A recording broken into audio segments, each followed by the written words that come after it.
Hello man, so my name is Simon, I make music as blanks, and today is a very special day because it's release day, baby! Won't you be my baby? 'Cause you got me going crazy. Somebody please come save me, 'cause I'm going down tonight. So my new song, Won't You Be My Baby, is out now, and I seem to have remembered my YouTube password, so I thought, let's make a video, show you how I made it, because you know what? I think it's a banger. So it all started with this idea of kind of like challenging myself. If you've been following me for longer, you know I love me some synth. I mean, point in case. Point in case. But the thing is, if you use them in every song, you start to crave something else. And this song is me craving something else. So this song started with the drums.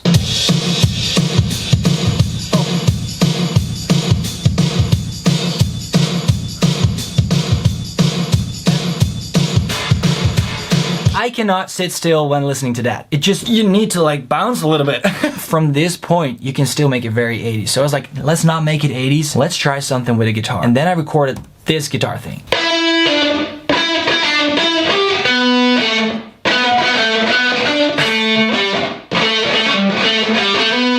Sounds kind of rough. And I was like, that sounds cool, because if you play that over the drums,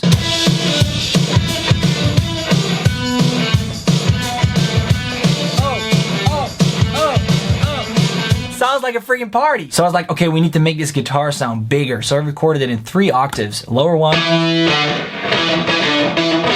and a higher one. And then I just put a bunch of saturation on it. It's like Decapitator was just going pretty crazy. Oh, even more overdrive. It's like a bunch of distortion just to make it sound. Oh, and the drums.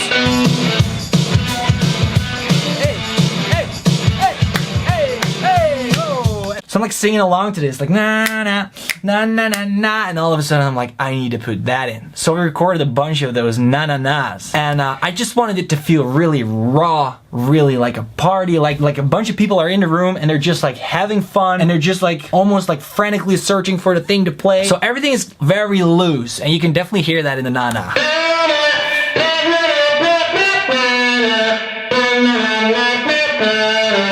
I mean, that's not very in key, but then you gotta listen to the second layer.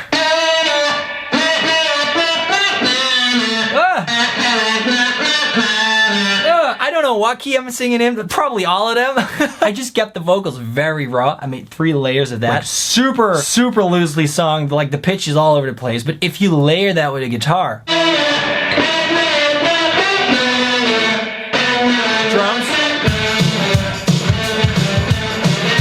Okay, now we're talking. I remember having this and I'm like, all right, this sounds like it could be something. So I pick up the guitar and I browse through my presets on my camper and I find this sound.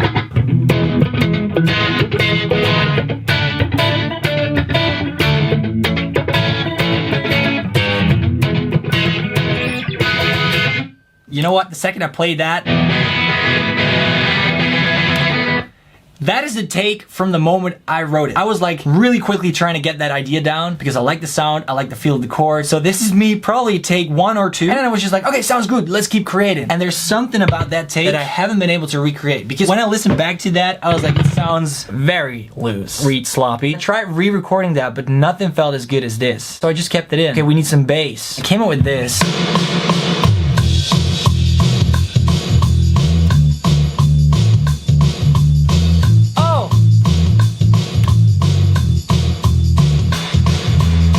I mean, that just felt really good. So I had all these layers sound like this. And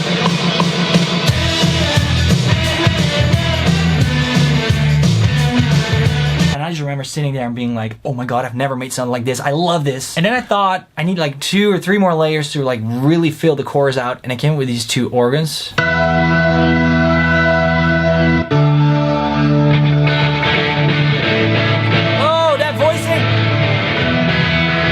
And that really does a lot. It like fills out the whole track. I was like, the organ is cool, but I kind of want to layer that with a sound that sounds a little bit more sharp. It kind of like cuts through everything. And then I landed on this Farfisa, which I guess technically is a synth, but it doesn't sound like a synth like that. And now you're like, whoa! At the end of the melody, there's a little break. I'll play it for you. Nothing's happening. So I'm like, we need to come up with something here. And everything's very organic, played. So I'm like, maybe it should be a guitar thing. And if you play that in the melody,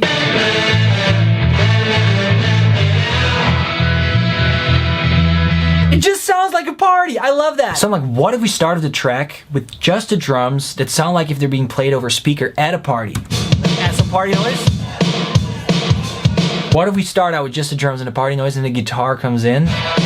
Oh, also filtered. Like, hey, oh, we're at a party. Nice. Okay. Let's bring in a track. And then I started thinking about the track, you know, just a song. This feels like a party. Being a little like, let's see what the word for that is. Mischievous. Being a little mischievous. You know, you're feeling good about yourself. You just got paid, so you got a little bit of cashola in your pocket. Like, hey, let's go out and be a little wild, be a little crazy. So I wrote two different verses for this track. Actually, a lot more, but recorded 2 verses. And this is the first one I wrote.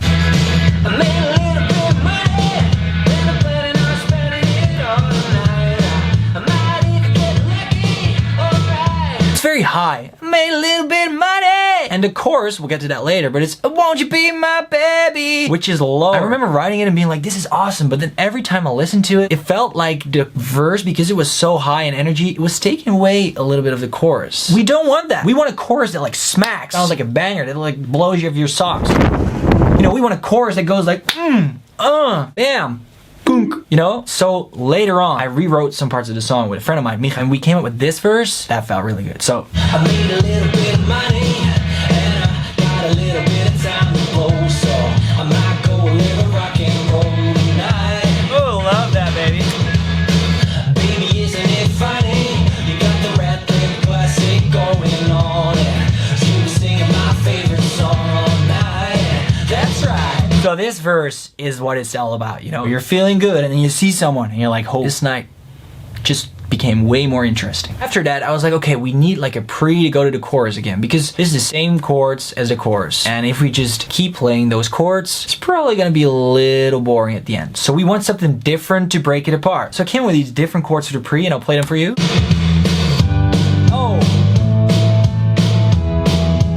Then I was like, okay, but we might add 1 or 2 little elements that make it even more like groovy, add a little rhythm to it. So I came with these. So these different chords give us the room to change the melody a little bit. I came up with this melody.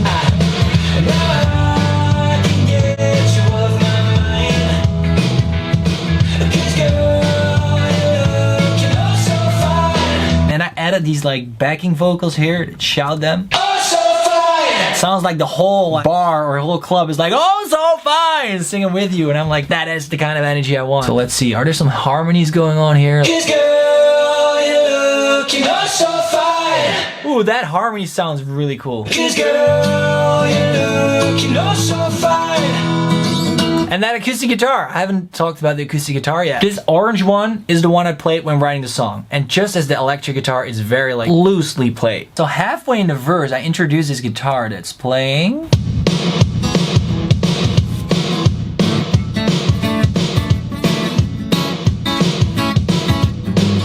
It's basically just doubling the electric guitar. So I thought, after this first like intro in the chorus, we definitely need some of that air. So I play this guitar part just as like an extra layer.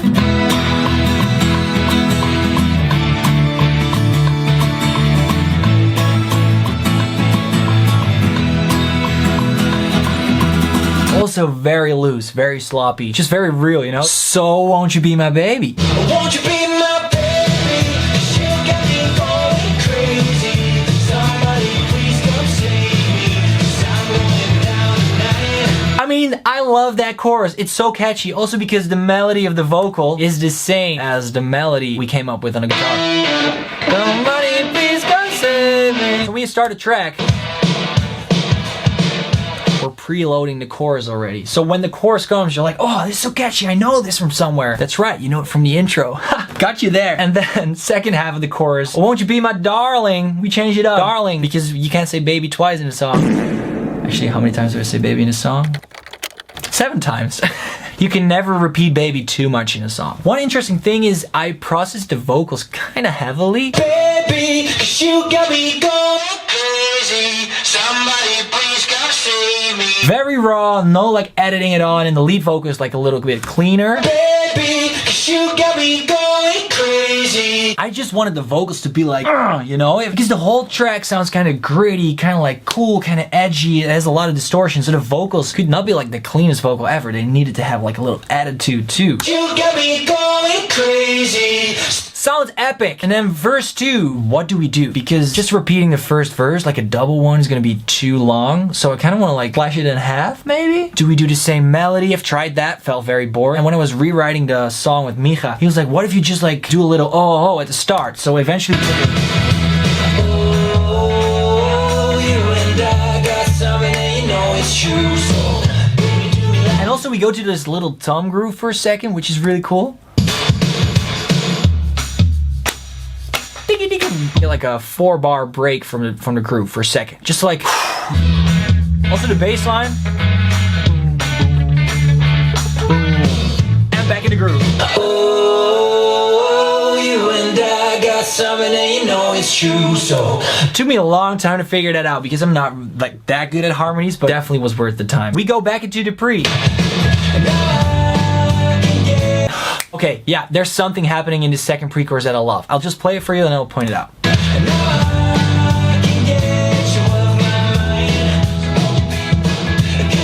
So there's like this little ad-lib right before we go into the pre-chorus. Let me just play the vocals. night, alright. Now That laugh in the song, it sounds like so cool and alive. so won't you be my kiss girl? So the thing is, I wanted to introduce the hook again in this part because there's this little gap. And in the first pre-chorus, it's fine, you know? You're like hearing it for the first time, so you don't need this information hitting you all the time. The second pre, there's a gap. Let's fill the gap. What do we fill it with? The freaking hook! So won't you be my kiss girl? I called it the hidden hook, but I'm singing, won't you be my, so I'm not singing, won't you be my baby, because I felt like repeating the be my was more catchy or didn't like take too much attention. So won't you be my kiss girl? Just a little fun thing. And then at the end of that, listen to this. Look, you know so fine. Like somebody's whistling. It's like, you're looking oh so fine. And then we get ready for chorus 2. Exactly the same. We just have some claps and a shaker. That's me doing that. There's like an extra low vocal dub going on. Baby, 'cause you got me going crazy. I think I put that through like a bass amp just to make it sound like really beefy and low. But it like makes the chorus vocals even bigger. And then after the chorus, we go to maybe my favorite part of the song, the bridge. So I remember sitting in this chair and being like, okay, what do we do? And I picked up a bass and I'm like, oh, what is this? I layered those.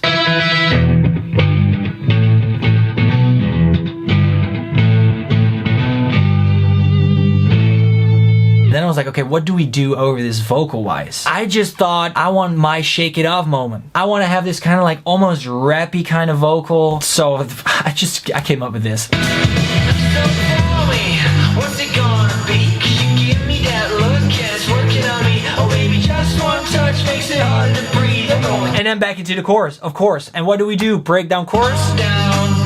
Won't you be my baby? Take everything out. 'Cause you got Bring me it back. This might be one of my favorite bridges that I've ever made. And look at it. How long is it? 11 seconds. So it builds up, we bring the chorus back, and then when the chorus hits, do we end the song? No. You want to sing along with the na one more time. So we keep it going.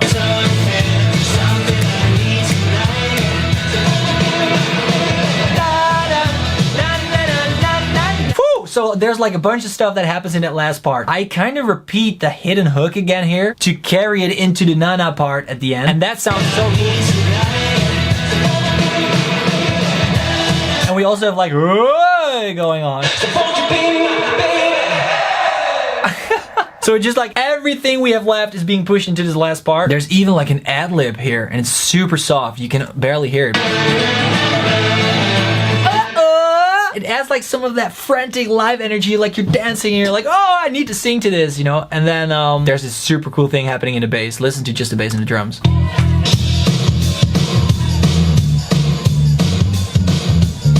Like this one little moment where the bass can shine and take its moment. And then we end the song, we take out the drums and it's just the acoustic guitar and it kind of like falls apart.